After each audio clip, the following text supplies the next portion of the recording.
¿Cómo pasamos de ese hombre que obedecía a Dios, que Dios lo recomendaba, a un hombre que mandó a clavar a Jesús en una cruz, hermanos?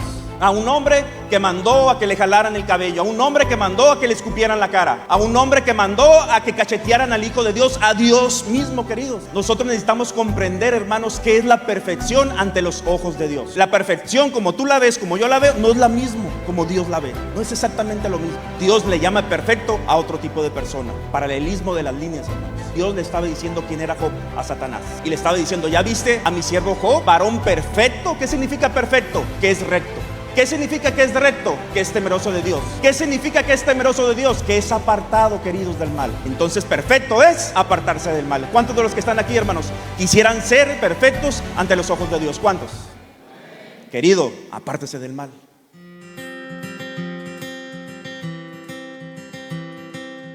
En Daniel, hermanos, capítulo 7, versículo 10 dice: y un río de fuego procedía y salía delante de él, hermanos, dice. Y enseguida dice: millares de millares le servían, y millones, hermanos, asistían delante de él. El juez se sentó y los libros, hermanos, fueron abiertos. ¿De qué nos está hablando aquí, hermanos? Está hablando de un juicio, hermanos. Hay millares y millares, dice la palabra de Dios, que venían delante de Dios. ¿Y a qué venían, hermanos? Dice aquí Daniel 7:10. A servir, dice. ¿Quiénes son los que sirven dentro del templo de Dios, hermanos? A ver, ¿quiénes son? ¿Quiénes? Fuerte. Los diáconos, exactamente. Pero dice que venían otros delante de él también. Y esos eran, dice, millones de millones, hermanos. Aquí está hablando, hermanos, precisamente de esos que representan todos esos mundos, hermanos, que no cayeron. Era un príncipe, era un primogénito por cada planeta, hermanos, de los que Dios ha creado. Y si usted multiplica millones por millones, eso es una cantidad tremenda, hermanos. Si dice millones, por lo menos tendría usted que multiplicar 2 millones por 2 millones. Y le dan billones, hermanos.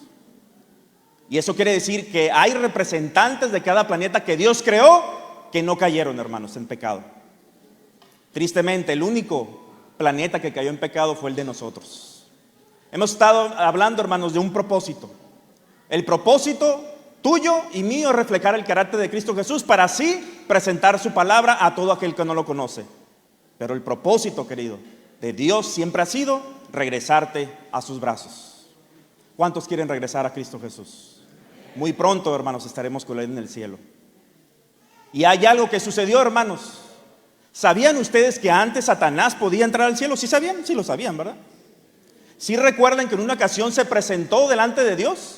¿Y qué le dijo Dios? ¿De dónde vienes?, le preguntó. ¿Sabía Dios de dónde venía? Sí. ¿Por qué la pregunta entonces? Le estaba diciendo algo, hermanos. Y allí contesta Satanás y dice: de rodear la tierra y andar por ella. Como diciendo: ¿sabes qué? Aquel que era el príncipe de ese mundo que tú creaste, cayó. Lo engañé. Y ahora por derecho yo tengo que presentarme aquí. Dios, hermanos, se respeta. Dios, con sus reglas, Él no vacila. Y por eso permitía que Satanás entrara allá al cielo. Pero un momento donde ya no se le dejó entrar. ¿Cuándo fue? Cuando murió el Hijo de Dios. Ahí se desenmascaró Satanás. Se comprobó que era asesino de Dios. Pero esa vez le dijo: de rodear la tierra y andar por ella. ¿Y qué contesta Dios? Le contesta igual. Igualito le contestó. ¿Y qué le dice? ¿Ya viste a mi siervo Job? Varón perfecto y recto, temeroso de Dios y apartado del mal. En el hebreo, hermanos, existe una figura literaria que se llama paralelismo de las líneas. ¿Cómo se llama? Paralelismo de las líneas. ¿Y qué es eso? Significa que lo que usted dice en las primeras palabras es lo mismo que dice en las segundas palabras. Un ejemplo: lámpara es a mis pies tu palabra, dice el salmista. ¿Por qué? Porque es lumbrera mi camino. ¿Se dan cuenta? Es lo mismo, exactamente. Entonces, nosotros necesitamos comprender, hermanos, qué es la perfección ante los ojos de Dios. La perfección, como tú la ves, como yo la veo, no es la misma como Dios la ve. No es exactamente lo mismo. Dios le llama perfecto a otro tipo de persona. Paralelismo de las líneas, hermanos. Dios le estaba diciendo quién era Job a Satanás. Y le estaba diciendo: ¿ya viste a mi siervo Job? varón perfecto. ¿Qué significa perfecto? Que es recto. ¿Qué significa que es recto? Que es temeroso de Dios. ¿Qué significa que es temeroso de Dios? Que es apartado, queridos, del mal. Entonces perfecto es apartarse del mal. ¿Cuántos de los que están aquí, hermanos, quisieran ser perfectos ante los ojos de Dios? ¿Cuántos? Querido, apártese del mal. Apártese del mal. Y la manera que lo va a hacer, hermanos, es santificándote por medio de la palabra de Dios. Lea la palabra de Dios. La palabra de Dios, hermano, lo va a mover a hacer la voluntad de Dios. Porque cuando usted lea la palabra de Dios y la obedezca, el Espíritu Santo va a entrar en usted. Y lo que era imposible para usted, lo que era imposible para la carne, para Dios todo es posible, queridos. ¿Cómo podemos ver, hermanos, el contraste de que Dios estaba recomendando un ser humano, hermanos? Ya viste a mi siervo Job, le decía, varón perfecto y recto, temeroso de Dios y apartado del mal. ¿Qué le estaba diciendo? Él es el que tiene que estar aquí, no tú. Sí, ese príncipe que yo creé ahí, ese que tenía que gobernar sobre toda la tierra, cayó. Pero aquí hay otro que no es como él. Él sí me ama. Y todos sabemos la historia, hermanos. ¿Cómo pasamos de que Dios recomiende a ese hombre, que ese hombre ama a Dios, a un Caifás, hermanos? Caifás sabía que iba a venir Cristo Jesús. Sabía que venía un Mesías. Pero ese hombre lo que quería era realmente no a un cordero, hermanos, inmolado. Él quería al león de Judá, para que lo sacara de esa esclavitud que tenían ahí con o opresión más bien con los romanos. Es lo que él esperaba. Él no estaba esperando a ese siervo sufriente, hermanos. Él quería al rey conquistador. Y ese rey conquistador, queridos, pronto viene, es Cristo Jesús. ¿Cómo pasamos de ese hombre que obedecía a Dios, que Dios lo recomendaba, a un hombre que mandó a clavar a Jesús en una cruz, hermanos? A un hombre que mandó a que le jalaran el cabello, a un hombre que mandó a que le escupieran la cara, a un hombre que mandó a que cachetearan al Hijo de Dios, a Dios mismo, queridos. Un hombre que guardaba el sábado, un hombre que diezmaba, un hombre que conocía de la Torá, de la palabra de Dios, hermanos. Un religioso. Debemos de aprender, hermanos, de Job, y debemos de aprender también de Caifás. Pero lo terrible, queridos, les voy a decir algo. Lo terrible no es lo que sucedió en la cruz. No fueron esos clavos. No fue esa lanza que clavó el corazón de Cristo Jesús. Eso no es lo terrible, hermanos, de esto. Lo terrible no sucedió en la cruz. Lo terrible sucedió en el Monte de los Olivos. Cristo Jesús cargó con tus pecados. Cristo Jesús cargó con mis pecados. Eso fue el gran sufrimiento de Cristo Jesús. Tanto fue ese sufrimiento, hermanos, jóvenes, jovencitas. Tanto fue ese sufrimiento tan grande del Hijo de Dios, que le pidió a su Padre y le dijo: pase de mí esta copa, pero no se haga mi voluntad sino la tuya. 3 veces, queridos. Cuando Jesús ya pendía en la cruz, hermanos, dice el Espíritu de profecía que estaban ángeles, hermanos, ángeles dispuestos a liberar al Señor. Querían liberarlo, pero Dios estuvo ahí tranquilo, hermanos. Un solo ángel pudo haber, imagínense, hermanos, ¿sí saben cuál es el ángel más poderoso en el cielo? Son los serafines, hermanos. Son esos que dicen: santo, santo, santo, Dios de los ejércitos. Y son tan poderosos, hermanos, que cuando pronuncian esas palabras tiemblan las paredes del templo. Así los creó Dios. Un solo ángel de esos, hermanos, pudo haber venido aquí, así, hermanos, en un segundo, haber explotado y que se acabe todo ya aquí, y se hubiera llevado a su Salvador. No podían creerlo, hermanos. El pueblo de Dios, que todavía era pueblo de Dios, estaba asesinando a su Dios. Debemos entender, hermanos, en el tiempo que nos encontramos. Se los dije en la mañana y se los dije ayer: ustedes no son cualquier persona. Ustedes son los hijos de Dios, son hijas de Dios. Y debemos de vivir como hijos e hijas de Dios. Nuestro testimonio, hermanos, se ha venido diciendo todo este sábado joven, va a hacer que muchos vengan a los pies de Jesús. Necesitamos entender. Si me pueden poner grande, por favor, la imagen del santuario, por favor. Necesitamos entender, hermanos. Nosotros necesitamos entender, hermanos, el santuario. Y se los vine repitiendo desde ayer y hoy. La única doctrina, hermanos, que no cuenta ninguna otra denominación, en el mundo cristiano es la doctrina del santuario. Y esa, hermanos, esa doctrina ustedes la deben de saber. Hasta los muchachitos, hermanos. Los muchachitos chiquitos.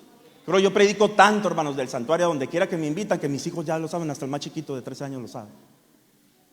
Pero deberían de saberlo, hermanos. Todos debemos de saber esa doctrina. La doctrina del santuario te dice cómo es, hermanos, que debemos de vivir. Y esa doctrina te dice, hermanos, cómo alcanzas la salvación. Dios les dijo: pon el santuario que esté de este a oeste, hermanos. Es decir, de oriente a occidente. Y si se dan cuenta ustedes, cuando se iba a adorar, se iba así, hermanos. Acá salía el sol atrás. ¿Por qué creen ustedes que Dios hizo que la adoración sea siempre hacia allá y no hacia acá atrás? Porque atrás, hermanos, ¿quién estaba? El sol. ¿Se dan cuenta?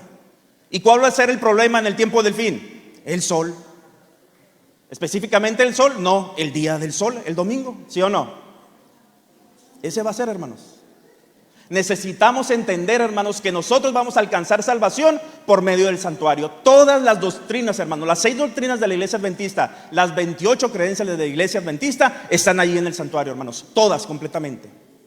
Y se los dije ayer, una de las más atacadas, hermanos, es la doctrina de la deidad, específicamente donde atacan al Espíritu Santo, hermanos. ¿Sí ven ahí la doctrina del Espíritu Santo? ¿No la ven?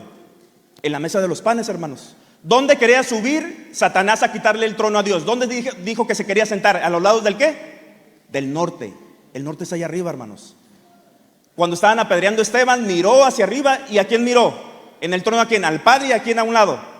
A Cristo Jesús. ¿Dónde están Cristo Jesús y el Padre? Ahí están las mesas de los panes. 2 pilas de panes, hermanos. Y aparte tiene dos cornisas. Ahí no se alcanza a ver, lo tengo en otra diapositiva.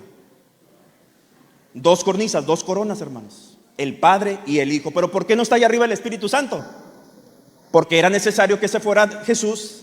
¿Y a quién iban a enviar? Aquí a la tierra. Al Espíritu Santo.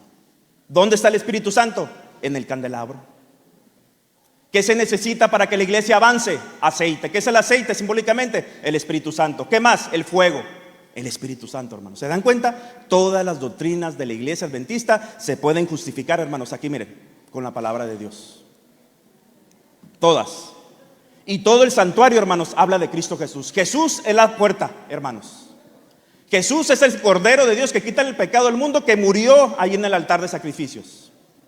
Allí, hermanos, en el lavacro, Jesús es el agua de vida, queridos. Jesús es el pan de vida que está ahí también en la mesa de los panes. El sacrificio de Cristo Jesús subió como olor agradable para Jehová, ahí en el altar de incienso. Y Jesús es la luz del mundo, queridos, en el candelabro. Pero no para ahí. Adentro, ¿qué es lo que está en el lugar santísimo? ¿La arca del qué? La arca del pacto. ¿Qué hay adentro? La ley de Dios. Jesús es la ley, hermanos, y los profetas. Jesús comienza en Génesis 1:1, y en el principio creó Dios los cielos y la tierra. ¿Quién es el creador? Cristo Jesús. Y al final, ¿qué es lo que pasa? Jesús se despide también. He aquí, vengo pronto. ¿Quién es el que viene pronto? Cristo Jesús. Y lo dice en el Apocalipsis, hermanos. ¿Qué más estaba ahí? El maná. ¿Quién es el pan que descendió del cielo? Cristo Jesús. La vara de Aarón, ¿recuerdan? Que querían escoger a un sumo sacerdote, que al final floreció la vara de ¿quién? De Aarón. ¿Quién fue Aarón? El sumo sacerdote. ¿Quién es el sumo sacerdote que está intercediendo por ti ahora allá en el cielo? Cristo Jesús. Todo el santuario, hermanos, habla de Cristo Jesús. Queridos jóvenes y jovencitas y hermanos de aquí de la iglesia, el llamado hoy para cada uno de ustedes y para mí, para mi familia, para todo el pueblo de Dios hoy en día, es que vivamos, hermanos, lo que predicamos. Necesitamos entender esto, hermanos. Y lo voy a repetir porque es muy importante y con esto terminamos. Usted necesita saber lo que es ser un adventista.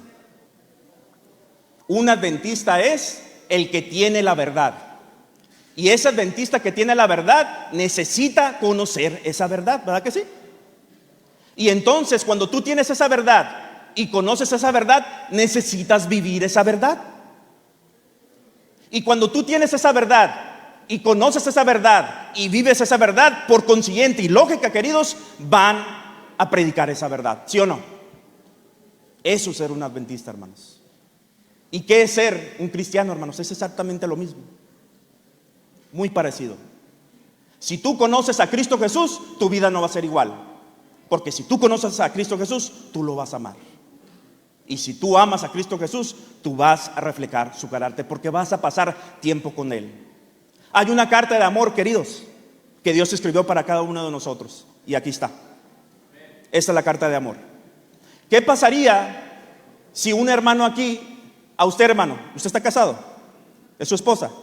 Imagínese, hermano, que usted se vaya para Inglaterra, le ofrecieron un trabajo que le van a pagar 3,000 euros por semana, y que diga, ¿sabes qué? Yo me voy un mes para allá, no, me voy un año a trabajar. Su esposa aquí se queda con su muchachito y todo, y dice, ¿sabes qué? Le acaba usted de mandar a su esposa una carta, y usted le dice que la ama, no existe el celular, no existe el teléfono, no existe nada, hermano, internet, nada. Usted va a mandar una carta a ella, y entonces le llega la carta a la hermana, y la hermana agarra la carta y va, ya la pone, no la abre. Les voy a hacer una pregunta. Con ese acto que hizo la hermana, ¿está diciendo que ama a su esposo? ¿Sí o no? Queridos, contesten. ¿Está diciendo que ama a su esposo con ese acto? No. ¿Qué va a hacer si lo ama? Va a abrir la carta. ¿Y qué va a hacer? Va a leer lo que le dice su esposo. Queridos, si amamos a Jesús, no solo son palabras. Si amamos a Jesús, vamos a abrir la carta de amor que tiene para nosotros, hermanos. Mi recomendación, hermanos, para cada uno de ustedes, y con este mensaje me quiero ir, es, queridos, que leamos la palabra de Dios. La palabra de Dios, hermanos, tiene poder. Cuando usted lee la palabra de Dios y la obedece, pasa algo increíble, hermanos. Lo que sucede, hermanos, es que se le deposita a usted el Espíritu Santo, y su vida empieza a sufrir una transformación. La palabra de Dios en 1 Corintios 3:18 dice que somos transformados de gloria en gloria a la misma imagen como por su Espíritu. Transformados, hermanos. La palabra transformados en el original es metamorfo. ¿Qué se les viene a la mente con esa palabra metamorfo? Metamorfosis. Una oruga que se arrastra, Dios hace que vuele. Y que vuele por kilómetros y kilómetros, hermanos.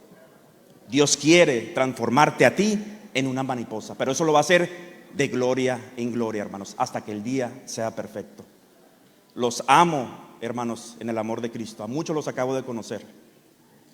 Espero verlos pronto, si es que me invitan. No sé si va a ser debut de despedida, pero si no es así, espero verlos a cada uno de ustedes, hermanos, en el reino de los cielos. Que Dios los bendiga.